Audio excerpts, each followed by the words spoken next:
ఏవండి ఆ, ఈ వచనం అయ్యో ఏంటో అమ్మ ఇవి? ఈ అప్పట్లో తీసుకున్న వాగ్దానాలండి.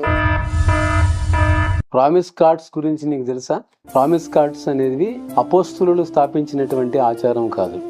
ఇది కొన్ని దశాబ్దాల క్రితం వచ్చినటువంటి ఆచారం. ప్రామిస్ కార్డ్స్ తీసుకోవటం అనే ఆచారం ద్వారా చాలా మంది కూడా ఆధ్యాత్మిక అనక్షరాస్యులు అవుతున్నారనే విషయం నీకు తెలుసా? గుర్తుపెట్టుకో, ప్రామిస్ కార్డ్స్ తీసుకోవటం ద్వారా ఒక రకంగా దేవుణ్ణి అవమానపరుస్తున్నాం.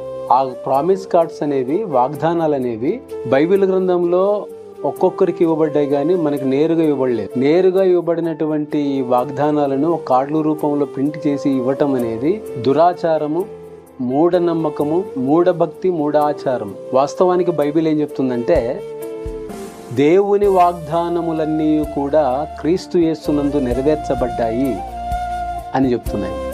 అంతేకాకుండా యేసు ప్రభువును అనుసరించటం ద్వారా వాగ్దానాలన్నీ కూడా మనం స్వతంత్రించుకున్న వారమై యేసు ప్రభు ద్వారా వాగ్దానము చేయబడిన నిత్య జీవము పొందుకుంటామని బైబిల్ చెప్తుంది. కాబట్టి ఈ వాగ్దానాలను తీసుకునేటువంటి ఆచారాన్ని ఆపేసి యేసు ప్రభు చేసిన వాగ్దానం కోసం ప్రతి దినం దేవుని లేఖనాలను ధ్యానం చేయాలి.